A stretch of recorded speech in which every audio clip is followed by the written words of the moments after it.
Hello friends, Heidi here from Rain Country. God is good all the time, and I'm here for another Monday This and That, where I talk about all kinds of different topics, giving you updates, answering questions, whatever I feel like talking about. So let's get to the topics of today, starting off with just a few of the very many zucchini uses. And just know I will be shooting an updated video where I go through all the many uses, at least what I've used it for, but I won't be able to publish that for about another 6 weeks. So I want to talk about some of the newer stuff today, but I'll also link you back to some older videos I've done on this topic. The number one thing I do with my zucchini as soon as I start getting it, which yes, I only just started getting some zucchini in this past week, because every year it gets later and later because our summers and springs get colder and colder, unlike some places around the world.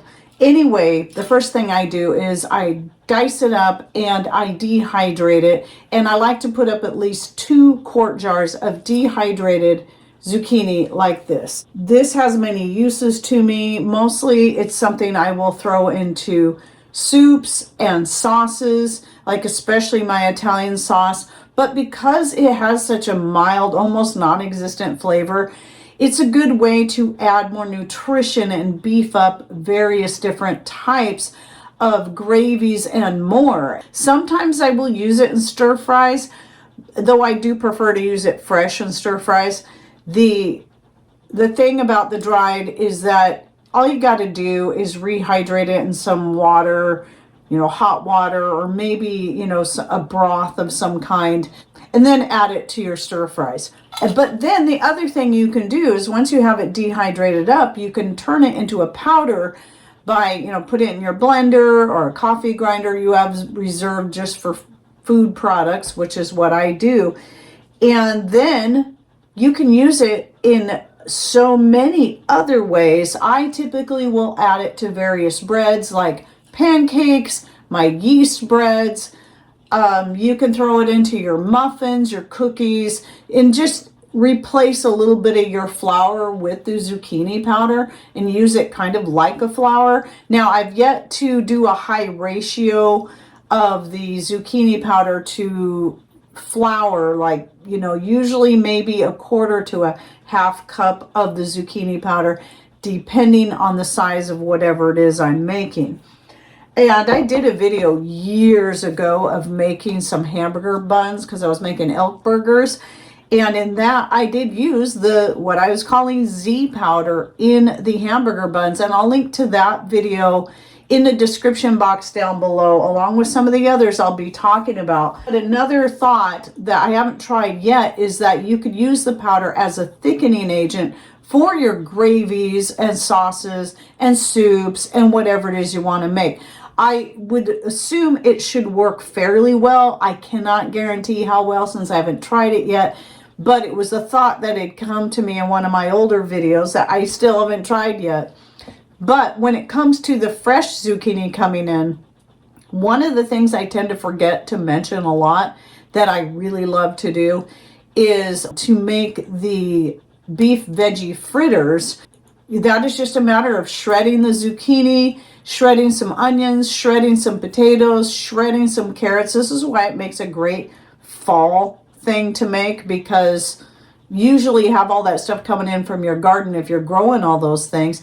You just shred them up, mix them together with a little flour. I also like to mix in some ground meat of some kind. Usually it's going to be beef, elk, or venison, and mix that in there. So instead of just making a veggie fritter, I'm making a beef veggie fritter, and then I like to fry them in coconut oil. And when you do that, it's kind of like a one dish meal. I still will try to add some kind of side so it's not just these little patties, but those are so good. But the new thing I'm doing with the fresh zucchini, I went ahead and tried this right away so I could talk about it, was making some zucchini kimchi. I'm thinking, why have I never thought about doing that? I love making cucumber kimchi, but I'm realizing I'm probably not going to get any cucumbers this year. But I know I'm getting a lot of zucchini, so try making zucchini kimchi. So you can see it's been done. I've already eaten a couple small bowls out of it. and it did turn out quite good. It's a little different in flavor than the cucumber kimchi. I wouldn't say I liked one better than the other. They're just unique in their own way. But I do really like this. I will most certainly be doing this again. And if you'd like to see how I make my kimchi, I have several kimchi making videos, and I'll just link to I've got one on making cucumber kimchi. I'll just go ahead and link to that one down below. However, one of the things I've started doing, which I always forget about and haven't mentioned in my kimchi making videos, is adding about a tablespoon of the anchovy sauce or the fish sauce that you can typically get from Asian marts. So I did that to this. It just adds a little more flavor to that, but you don't have to add it, especially if you're wanting to keep it vegetarian. And I'll probably be making some more zucchini green tomato relish later in the season. And I really like that. I usually only need to make it once every couple of years or so, but that's another video that I had remastered to just add more pictures and make it look nicer, that I'll link to in the description box down below. You know, clear up the sound and all that, because some of my original videos, my sound quality was pretty poor.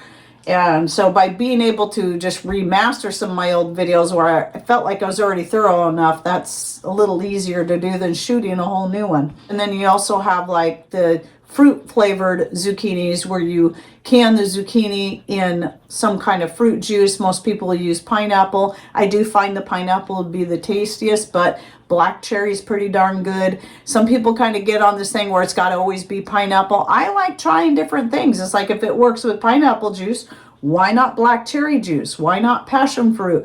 Why not whatever, raspberry, whatever sounds good to you? Give it a try. So I will link to that video though as well.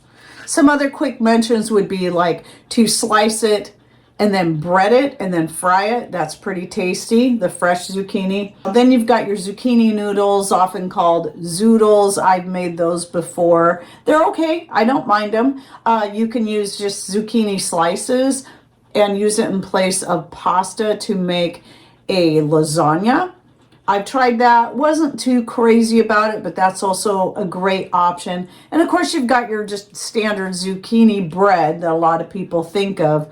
But I just like to remind people there's so many more things you can do. You can even make zucchini chips by cutting them thin and then coat them very lightly with oil, sprinkle also very, very lightly with salt, and then dehydrate them. The reason I say very lightly is because we eyeball things and we think, okay, the zucchini's this big, I'm going to salt it, but then it's going to shrink. It's going to lose all that water content. It's going to be a fraction of the size as it was. If you salt it the way you would eat it fresh, it'll be way too salty to eat as a chip. But I've done that before. I haven't done it in years, but that was pretty good. I might try that again this year. I have used them to make zucchini fries. I've done them just eating them raw with ketchup and mustard, but also recently tried baking and frying them. I want to work with that a little bit. I think the best way to do it is to go ahead and fry them in a pan with just a little bit of oil. I used some beef bacon grease that I reserved from the beef bacon I get from Painted Hills, and the taste was really good, but they got mushy a little too fast. So for that, you're either going to want to use really young zucchini that's going to hold its shape better, or you're going to want to cook them very quickly at a higher heat. So I'll still be working with that. I'll probably try some of that today. But I've also tried making like a zucchini rice by taking the zucchini and just chopping it really small, like in my little manual food processor. I think I just kind of cooked it in a saucepan, like stir fried it very quickly. And that's, that can be a good rice replacement. I wouldn't say it's perfect, but if you got to get rid of the rice, you can't have it. It is a good option. And by the way, even though I'll be shooting that video, I know there's still a lot of other ways zucchini can be used. There's many I'm not mentioning today due to time, but you can share your own ideas in comments down below so people can scroll through there, since it'll be a while before that other video does publish. It probably for some people won't be any good to them until next gardening season when their zucchini's coming in, but at least I'll have it out there. Okay, so with that said, some other things, since I got plenty of fermented and frozen snow peas, I am dehydrating some of what I got coming in as well. Dehydrated snow peas are quite good, and you can rehydrate them. You can eat them right out of the jar. They're pretty tasty like that. But again, dehydrating is a great way to save space. Now, the next thing I've been meaning to mention for a while is I was really big into Misfits Market for some time. When I first hooked up with them, all they had was organic, non-GMO produce. That's all they sold. And now they sell conventionally grown produce as well as the organic. They sell a bunch of other stuff, which at first, some of the things, the added things, like the more, like the artichoke hearts and various things that they were selling, in jars, I was like, oh, this is cool. But more and more it just seems like they don't have as much organic stuff, and their prices are getting more expensive, and their shipping costs have increased. They just keep switching things up, and the reason I don't talk about them anymore is I haven't bought from them in months. I did break down and buy. I had waited several months and thought, oh, I'll go ahead and put in another order. But I was really disappointed when that order came in. There was not one single ice pack in there, and everything in it was warm. And to top it all off, the order arrived late because it didn't actually leave the shipping facility the time it was supposed to. So it usually would arrive on a Friday. I didn't get it till Monday, which means it sat for an added 2 days at the shipping facility with no ice packs. And there was stuff in there that was spoiled. Now, they did refund me for my whole box, which I did appreciate that, and they've always been good about that, but that was kind of the final straw for me, especially since now that I have the Azure Standard drop point, I can get so much things there now, like fresh peaches, that I couldn't get before. So this is why I'd fall back on Misfits Market, because just to have things shipped through the mail like UPS, USPS, Azure Standard will not ship things that will spoil, such as your dairy products, your meats, and your fresh produce. So I really don't need Misfits Market anymore. So not only have I just become more and more disenchanted with them over the last couple of years, now that I have the ability to order some really great organic, non-GMO produce and other good stuff from them, that they've become my main place to buy my goods, my groceries. So this was the first time I was able to get their fresh peaches, and boy, they are good. Does every single one look exactly perfect in the same exact size? No, some are smaller, some are bigger, but they are tasty, they are organic, and I am quite pleased. I'm supposed to be canning some, but this week has been too crazy. I'm not going to be able to start canning until next week. So we'll probably just be eating a bunch of them, or I'll turn some into syrup or something like that. It's okay. I actually still have a lot of peaches canned up from previous years. But anyway, I'm very happy with their produce so far. I also ordered, which is almost impossible to find these days, an organic watermelon that still has the seeds in it. I actually wanted that, and I find I really like the seeds. Those seeds are good for you anyway, especially if you chew them up. They don't taste bitter or anything like other seeds can, so I just eat the whole thing. I don't worry about the seeds, and no, you're not going to grow a watermelon in your stomach. But it ended up being like a good sized watermelon, and it is so good. I've just really been enjoying having some fresh watermelon again. That also actually still has the seeds in it. So that was a couple new things that I tried. Another new thing that I got was I did go ahead and order up what's called black beluga lentils, because, well, it looks like beluga caviar. And here's the bag. And so, of course, these are organic. I'm going to be trying them out. I had one of my followers share in comments under one of my Azure videos. I think it was the one where I was talking about all the colored lentils I'd got, which I'm just loving the lentils, by the way. But she was saying she really likes the black ones for mixing in with hamburger meat and the like to really stretch it out. So I am anxious to try this in that way to see what I think. And that was one of the main reasons I wanted to try it. I think the color would blend better as well. And then another thing, I've been buying honey from them for several years, but then I noticed they now have their honey available in jars. So this is the orange blossom honey, which is my favorite honey. And it is raw, it is pure, and it's just such great stuff. And one thing I found is that I really don't like the containers when you buy their honey in bulk that they sell it in. I'll just put a video clip here of when I first bought the honey. Their coconut oil is sold in the same thing, and it's not just that it's plastic, but the shape of it just kind of makes it a real pain. I'd prefer the shorter, wider buckets if they're gonna do that. But the other thing I found about honey is that when you keep it in unopened glass jars, it's less likely to crystallize and have the color turn really dark and the flavor to change. That's what I've noticed about having it in the plastic buckets, especially as you're working through it and it takes you a while. That last little bit can turn really dark, the flavor changes, and it's just not so good. It's not spoiled. Honey doesn't spoil. It just changes over time. So I'm going to start getting it in the jars. And on top of that, it is in the Azure standard jars. They are canning jars that have their little logo here with the mountain. What I say, is it Mount Hood? I always forget what mountain it is, but the mountain right here. And I do like the looks of the jars. And so there's that too. So spending a little bit more to have it in the glass jars I think is worth it, because you're also getting a canning jar as well, and the honey will I think it just keeps its quality better when it's in glass. So I was really thrilled to see that. So I'll be getting more of that. And then I wanted to thank Erin for sending me the fava bean seeds.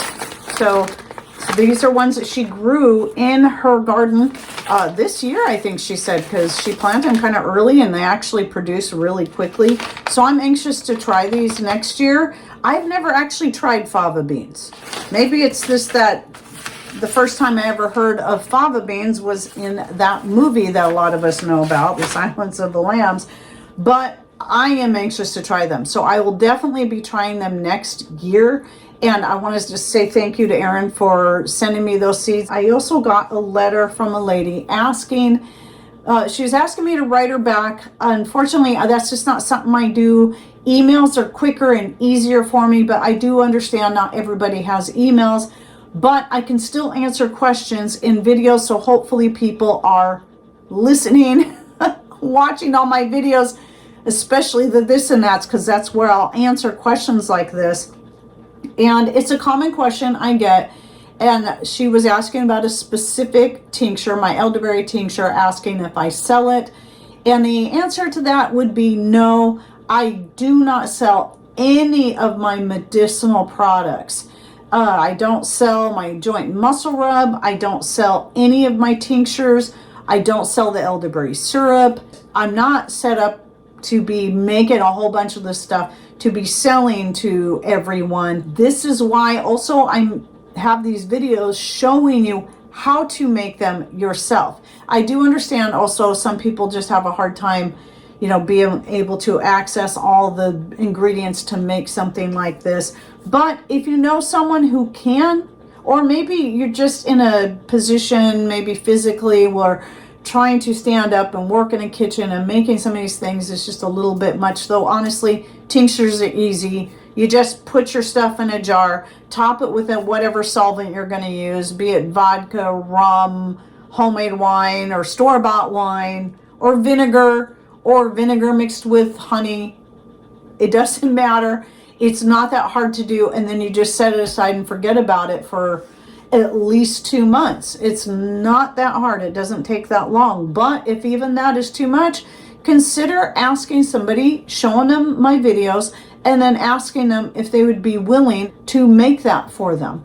And here's the other thing too, is when it comes to my medicinal tinctures, I'm usually just sharing with people how I do it and why I do it that way, but also letting people know that you can tailor these things to suit you. If you can't have licorice root for the deep sleep and muscle relaxer tincture, leave it out. That's the whole idea. And so that's another reason why I'm not going to sell my tinctures to people, because I can't guarantee the things that I have in there are going to work for you or be right for you, because maybe you're allergic to it. In fact, I decided recently for the first time to make just a straight valerian root extract. This stuff is going to be strong. I used a blend this time in my solvent of homemade wine and vodka because I want it to be a little stronger, but my homemade wine's cheaper, so that way I could still keep the cost down a little bit more. And I used quite a bit of valerian root in here. It's only been extracting for a few days and you can already see how dark it is. I'm sure it's going to smell really wonderful and taste just as great too. However, I did want something that was stronger, and since I've never used just valerian root by itself, I also want to see how well it works. But this way too, that means I could just, because I hate the flavor of it, this means by making it stronger this way and using the at least a 50% of it vodka and more of the root, that means when I need it for my muscles, when they get really tense and they ache, I'll just need a tiny bit, maybe only a teaspoon to a tablespoon instead of a whole shot. And that'll be easier to take than a whole shot of something that tastes nasty. So, yeah, that's the other thing too, is about knowing what herbs you can and cannot have and tailoring these. I just show you how I do it, and you have the freedom to follow the basic idea, but make it your own way. And I highly encourage people to do that. A lot of times people will share, oh, I do this, but I leave out that and I put in this instead. That's great. And it's great to share that information for other people who might like your idea better. Anyway, I hope you enjoyed my this and that for the week. And any thoughts, ideas you'd like to share, put those in comments down below. And again, I'll try to remember to get all the links in the description box, so don't forget to click on more or show more to open that up and find those links. And just if I forget something, either go search it out or let me know and I can add it in there. And thanks for watching. Take care and God bless.